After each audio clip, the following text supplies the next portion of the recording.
The Craigslist killer has learned his fate. Richard Beasley, the self-styled street preacher known as the Craigslist killer, was sentenced to death today in the killing of 3 men lured by bonus job offers Beasley posted on Craigslist in 2011. Now, the jury recommended execution, and the judge agreed. Though he had the option of reducing the sentence to life in prison, Beasley listened to the verdict with his head on his chest, sitting in a wheelchair he uses for back pain. Now, joining us to discuss this is trial attorney Richard Roth. Richard, thanks for joining us. Beasley still claims that he is innocent, even after the verdict. Do you think he's going to appeal for sure? Listen, I was not at the trial, but it appears as if he's either delusional or ridiculously self-confident, and maybe it's the same thing. The bottom line is that one of the individuals who he tried to kill got away and took the stand and testified. And a jury, after hearing all the evidence, came down with 3 verdicts of death penalty for each of the 3 people he killed. So I can't tell you whether he's innocent. I wasn't there, but a jury, that is justice. They heard the evidence, they rendered a decision. And to send someone to the death penalty for a death penalty is a pretty serious decision by a juror. So I'm confident the jury got it right. Yeah, and so let's assume the jury got it right. When it comes to justice, obviously we can have a debate about the death penalty and what have you, but the judge had the option, as you know, of reducing the sentence. In not doing so, what does that suggest, if anything? Well, a lot of times judges hear juries and they don't necessarily agree with them, and they have a right after a jury trial to reduce the amount, to increase the amount, to change the decision a bit, not really a lot, but a bit. The fact that the judge heard the same evidence, because he sat there the same time the jury did, and he essentially said, nothing, I'm not changing it, means that he believed the jury got it right. So you have a jury of the peers, presumably of Mr. Beasley, and you have a judge who heard it, who essentially agreed with the jury. It's a very horrific story to actually put things on Craigslist and lure these men in and then shoot and kill them. It's just unheard of. It really does sound like a made-for-TV movie. I mean, we say it's unheard of, but if we would have heard of it, perhaps it would be in that context. And to your point, Richard, the prosecutor actually called him the worst of the worst and, really tried to draw attention to the enormous weight of the crimes that he had committed. I'm curious, though, how common is the death penalty in Ohio? It is not that common. And what's remarkable about this case is that, listen, killing someone is obviously a huge problem, but most of the crimes that occur with death is there's a relationship, and you hear every once in a while it happened in New Jersey. A guy who delivers pizza was killed. This is the thing that's the most gruesome about this is that Mr. Beasley did not have any relationship with his kids. He puts it these men. He puts an ad in. They come. And they want a fresh start, if you will, and he kills them. So what's gruesome about this is that he just killed to kill, not because of any vengeance, any jealousy. Ohio does not have a lot of people sent to the death penalty, but in 3 instances here, they believe that he should actually take the death penalty for each of the 3 victims. Right, and a lot of people in our comment section echoing some of what you're saying, people disagreeing over this, as often is the case. Monkeyman365, though, saying a minute ago, death sentence for only killing 3 people? That's a bit extreme. To which you can imagine people reacted. Patricia saying it's a serious decision to kill people too, and saying to Monkeyman directly, what's the appropriate death toll to justify a death sentence then? When it comes to justifying a death sentence, I mean, you painted out what makes this crime so heinous. But I mean, do you think that these kinds of stories do continue to spark a debate around the death penalty? They do, and the death penalty really is a political issue. It's a much bigger issue than Mr. Beasley and the Craigslist. The issue is whether or not you believe that someone should, the old Bible, an eye for an eye, someone should actually suffer the death penalty for killing someone. A lot of people out there believe that you shouldn't, that put him in jail for life, let him suffer, that's bad enough. To kill is really draconian. It's back in the Middle Eastern ages. So there's a whole contingency out there, politically motivated, that say that it's just wrong to do.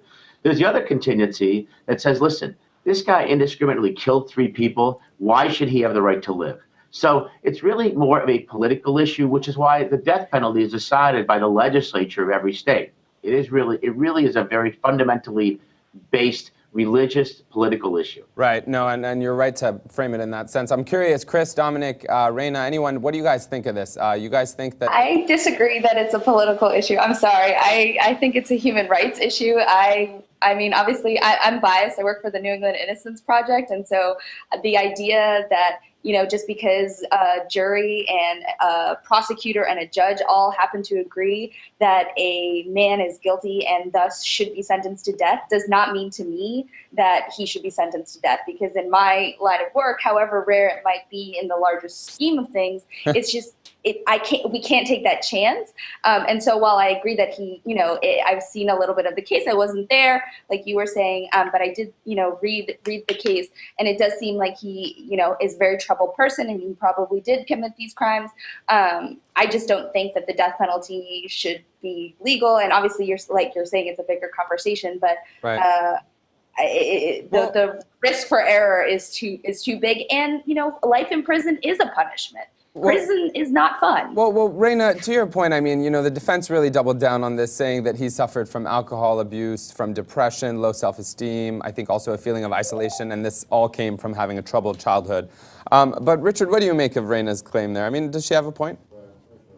I think, you know, it's almost like at the end, I'm at the end of my examination. I would say no further questions. I think her comment and the emotion that she has, which is certainly well-founded, essentially proves what I'm saying. I mean, I think what she's saying is that the death penalty should never be used because it is too violent, because the risk is that big. And that is, if you will, when I say political issue, that's the issue. There are people out there that believe, rightfully or wrongfully, that the death penalty is just not a proper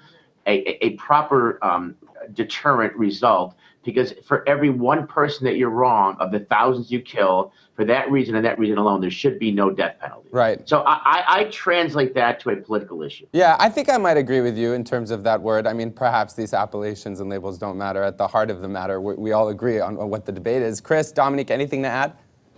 I mean, and I thought, go ahead. I'm sorry, I should be that- better about that. Chris and Dominic together, it's always tough. Dominic, go ahead. I do think it is a lazy response to the death penalty. And I think the issue at hand that we've been seeing constantly in the news is this issue of mental illness. And we're not really promoting mental health. And what came out of this case was that he had this abusive past. And no one really pays attention to how hurt people.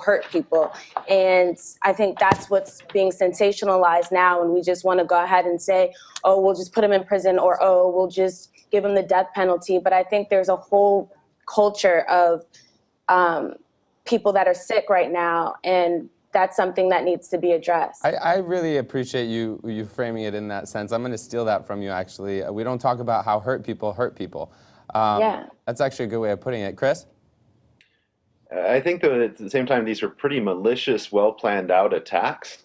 And so I'm an opponent of the death penalty because I think our legal and political system is seriously flawed. But I do think that the cases like this with Beasley, we find somebody who falls in the category of likely deserving it if there is somebody who might deserve to actually receive the death penalty. And so these kind of cases, I think, are often sort of confusing and sort of because they're more outliers than the norm when it comes to these types of cases.